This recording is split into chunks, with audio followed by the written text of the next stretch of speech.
everybody, and welcome back to Warriors Paint Talk. It's the best name I could come up with, please don't judge me. And this time we're drawing Willowpelt. Also this time, I'm going to start off by talking about something I forgot to talk about last time, which was very stupid of me because it's what this is all about. Design! So when I take a look at my previous Willowpelt design, there was a lot of things I didn't like about it. Particularly shape-wise. Initially, I had wanted to make her kind of long and lanky, you know, like a willow tree, with the droopy sort of fur to represent the leaves. But then because of that, I winded up with a long, weird-looking kind of neck, which I wasn't too happy with. Going back the second time around, I decided to change a lot. To explain things a little better, though, we need to take a look at Graystripe. I will be redrawing Graystripe at some point as well, but something I want to keep consistent is his stocky, almost plump build. And I decided while sketching Willowpelt that he would get it from his mother. Especially since I had already long decided Whitestorm would be tall and slender. Also, I was delighted to find dwarf willow trees exist, and I thought it would be really cute if Adderfang and Swiftbreeze named her after one on ThunderClan territory. For a hot minute, I was having a hard time deciding whether or not I wanted to stick with making Willowpelt a tortoiseshell still. But ultimately I did because looking at family trees once again, Sorreltail would have to get it from somewhere. One more thing I'm going to do my best to briefly mention before I actually start talking about Willowpelt as a character. Something I've really started to like doing is pausing in order to get a range of color palettes to put aside for me to pick and choose from as I go about coloring. The first one was the original color palette I used in the initial design, and the others were some concepts I came up with. And you'll see that I end up combining the two eye colors, which I absolutely adore how it looks, and also using a mixture of the first and second color palettes. Now finally, after all the design talk, we get to Willowpelt as a character. In Blue Star's Prophecy, where Willowpelt is first born, we actually don't get to see too much of her personality at all, really. Except for the fact she and her siblings were little rebels and liked to go to Sunstar's meetings even though they weren't old enough. But alas, I must admit, as much as I hate Spotted Leaf's heart, it did give us a larger look into Willowpelt's personality. Redtail's depth is so as well.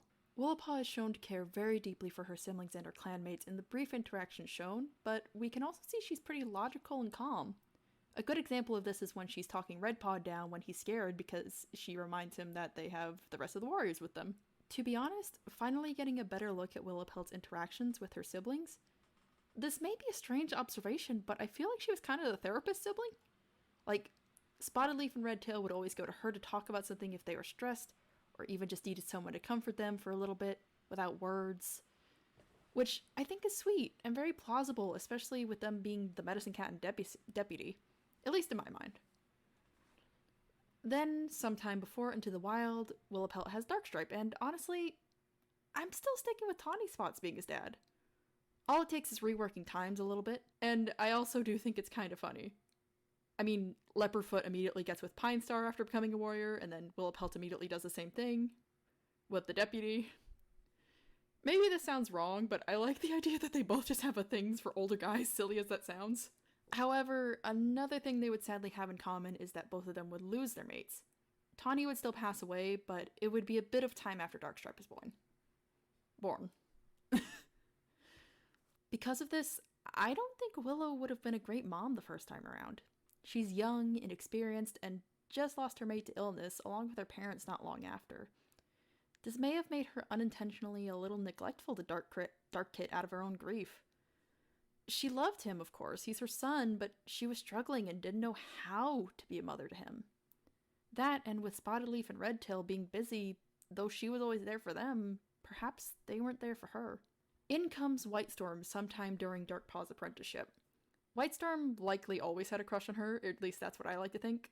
But in a similar vein to Thrushpelt, I like to think that he really just wanted to help her take care of her son and work with her through her grief. He steps in as a father figure for Darkpaw, at least as much as he can be, with Tigerclaw already being his mentor at this time.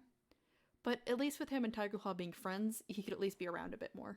As time passes and Willowpelt begins to finally come to terms with her grief, she starts to see Whitestorm in a different light for the first time. And at first, he gently shrugs off her advances, unsure as to whether this was because of her mental health or not. But when she finally reassures him, they begin to deeply and truly fall in love with each other. They then have Great Kit, but unfortunately, Willowpelt begins to fall into another slump, and struggles to really be a mother to her son. leading to a disconnect between the two. Whitestorm works with her on this once more, and Grey Kit latches himself a bit more to his father. Then, when we actually get into the wild, god damn it, and we see it a bit in Redtail's depth, I believe Willowpelt seems to have a strong dislike for other clans, but it seems to get stronger after the death of Redtail and Spotted Leaf. Other than Patchpelt, they were her only two remaining siblings, and her littermates who she grew up with, who she comforted and loved, which would explain her dislike growing stronger, as two events like that so soon of each other would certainly help to foster it. In Forest of Secrets, we see that Willowpelt is cautious, which I could understand because if anything, this caution would likely also be cause for her siblings' deaths. She doesn't want to lose her life just yet, and she's desperate to prove that she herself and her clan is strong by doing this. But we also see that Willowpelt and Darkstripe are specifically pointed out as sleeping near each other in this book. I'd like to say this is because Willow is trying to finally connect with her sons, and it's why Whitestorm defends her from Darkstripe's sarcastic retort at her idea of jumping across the narrow upstream to get to the gathering. She's trying. Her mate knows that, but unfortunately, with the disconnect between these two going on for so long, and Darkstripe's extreme loyalty to Tigerclaw along with his kinda shitty personality, it's probably too late to change the relationship for the better. When Greystripe comes back to ThunderClan with his kits and Tigerclaw exposes his relationship, she has a moment of clarity. Her son loved a cat from another clan and didn't fear her for even a heartbeat. And those two tiny kits, her grandchildren, wouldn't hurt her.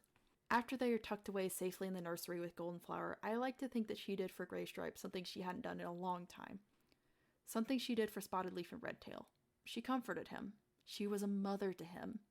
And tried her best to help him work through his pain so he didn't have to deal with the same struggle she did. She's unhappy when Bluestar allows the kits to be taken to RiverClan and devastated to realize her son is going with them. She wants to speak, but what can she say? Her leader made the choice and her son is no longer a kit.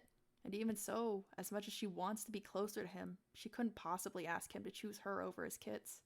It's not long after this she finds out she's expecting her own litter once more. And though she's excited, deep down, she's fearful that she'll fail to connect with these kits the same way she has with her sons.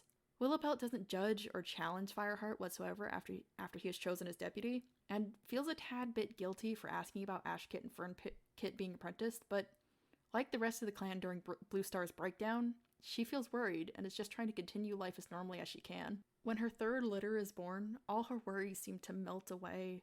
Things are different this time, and perhaps it's because she's come to terms with her fears or her grief, who knows. But she loves them completely. Though she does say she'll be happy to get back to her warrior duties, she'll be even happier to show them the forest once they're old enough.